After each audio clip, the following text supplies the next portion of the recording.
রেশমা আক্তার, সৈয়দ মিজানের স্ত্রী। এরা দুজনেই ইতালি লুকানার কথা বলে শত শত লোকের কাছ থেকে কোটি কোটি টাকা নিয়ে আত্মসাৎ করে পালিয়ে আছে। তাদের কথাই এখন আপনাদের মাঝে তুলে ধরব। আসসালামু আলাইকুম। ওয়ালাইকুম আসসালাম। জি, রেশমা আক্তার বলছিলেন? হ্যাঁ ভালো আছেন? হ্যাঁ, আপনি কে বলছেন? আমি টাঙ্গাইল থেকে ফোন দিছিলাম আপনাকে। ওই যে অনেক আগে একবার আপনাকে ফোন দেওয়া হচ্ছে, ওই যে আপনার অ্যাকাউন্টে ইতালি যাওয়ার জন্য মানে টাকা পাঠাইছিলাম আর কি, একটু কথা ছিল তো তাই। হ্যাঁ বলেন শুন। জি, মানে এখন তো মানে আমি তো ওই আগস্টের 22 তারিখে জমা দিছিলাম। এখন হচ্ছে কি বিষয়টা যে এত মানে এখন তো আমার রানিং হচ্ছে 14 মাস, ঠিক আছে?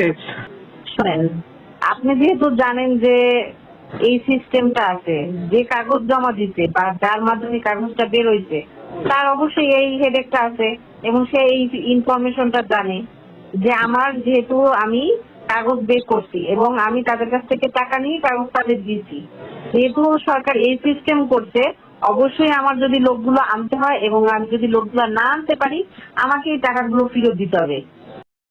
তো এই হচ্ছে ওনার স্ত্রীর জবানোক্তি স্বীকার যে উনি টাকা নিয়েছে, টাকা ফেরত দিবে, এমন করে 3 বছর ধরে ঘোরাচ্ছে শত শত মানুষকে, শত শত মানুষের কাছে থেকে টাকা নিয়েছে। শত শত ভুক্তভোগী আমার কাছে এরকম শত শত প্রমাণ ইনভাইট করেছে, যা আমি মিডিয়াতে একটু একটু করে প্রকাশ করব।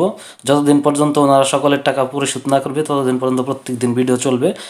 এরা দুজনে স্বামী স্ত্রী, দুজনেই পলাতক এবং অন্যায়ের বিরুদ্ধে প্রতিবাদ করতে গিয়ে সৎ বিধান যদি আমার কোনো ক্ষয়ক্ষতি করে, যেমন আমি গুম হয়ে যাই, খুন হয়ে যাই বা আমাকে মার্ডার করে ফেলে, এজন্য সম্পূর্ণভাবে দায়ী থাকবে সৈয়দ মিজান। অন্যায়ের বিরুদ্ধে প্রতিবাদ করতে গিয়ে এরকম অনেক ঝড়ঝাপটা সকলের উপরেই আসে।